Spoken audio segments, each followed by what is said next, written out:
Well, that was exciting, wasn't it? Riding and shooting on a horse. But most cowboys probably didn't do that. Cowboys generally had firearms, but they didn't use them for shooting each other. They would use them for hunting, or for shooting snakes, or for shooting coyotes, things like that. Now, they also use them for amusement, too, just to entertain themselves. Like the time the XIT cowboys took aim at the smokestack of the headquarters building and took target practice.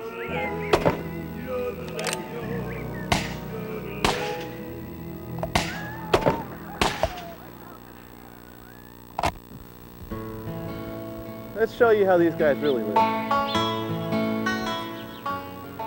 Well, this is the Los Escobados Division Headquarters of the XIT Ranch. And right now we're in the bedroom where the manager of that division lived. Now, cowboys didn't live this good. The bunkhouse over there has no bed in it. Cowboys slept on their bedrolls. There's a table in there, a couple chairs, and a fireplace to keep them warm during the evening, or to maybe boil up a cup of coffee at the end of the day. Just the bare bones existence of the cowboy. Now you notice there's no facilities in here because this is a division headquarters building and the outhouse would have been located out back somewhere. Now of course the bunkhouse where the cowboys stayed didn't have an outhouse. They would have to go wherever they could go or try to find the outhouse somewhere else if they had to. Well, here we're in the dining room of the Los Escobados headquarters building of the XIT Ranch. This is where the cowboys would take their meals. There's a kitchen over here that would prepare almost anything that they would need to eat. They eat things like pork and beef, poultry. Sometimes cowboys would go out and shoot a deer and bring it back here and have it prepared, all for a nice meal. This is the cook stove. It's fired by wood. Sometimes it could be hard to fire this stove up, and then sometimes it could be hard to keep a heat, but they would prepare all kinds of meals here. You can bake a pie in the oven. You can fry a steak on top. You can heat the building with it if you had to, because it gives off pretty good heat. The wood box has enough wood in it to heat up the stove for a few days.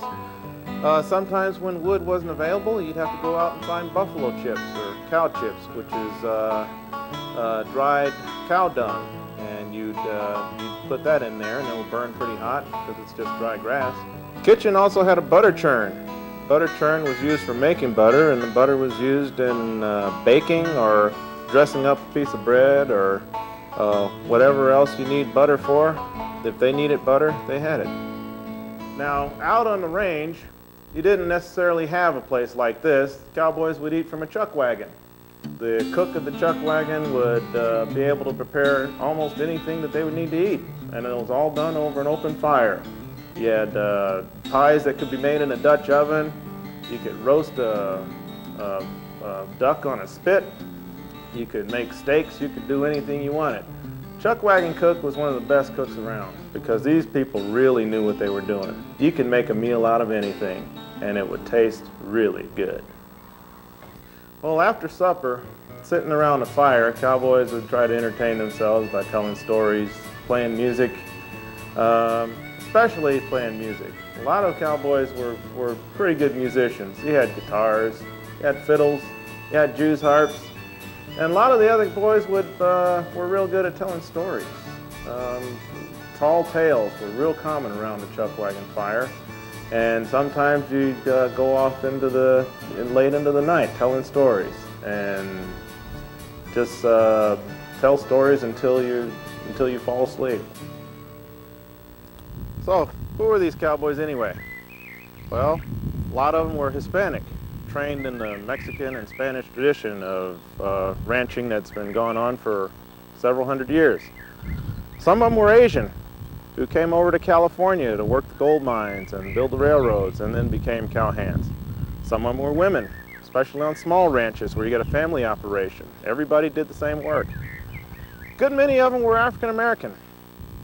I've been reading this book here that says that anywhere between 20 and 40% of cowboys working on the western ranges were black. There were men like Bo Zikert, who worked with the great Charlie Goodnight. He was his top hand. They were bad men like Isom Dart, whose claim to fame was being shot by Tom Horn. There was Deadwood Dick, who made a name for himself on the rodeo circuit and the Wild West shows. And then there was Bill Pickett. And Bill Pickett invented bulldogging. His idea was to bring that steer down by biting his lip. And he sure did. And that's still a big event today in rodeos. So, what does this all mean? Well, it means that people from all ethnic backgrounds contributed to this cowboy story. Everybody from every walk of life, every station in society contributed to this cowboy story. And you know what? It's still going on today. Cowboy work is still cowboy work.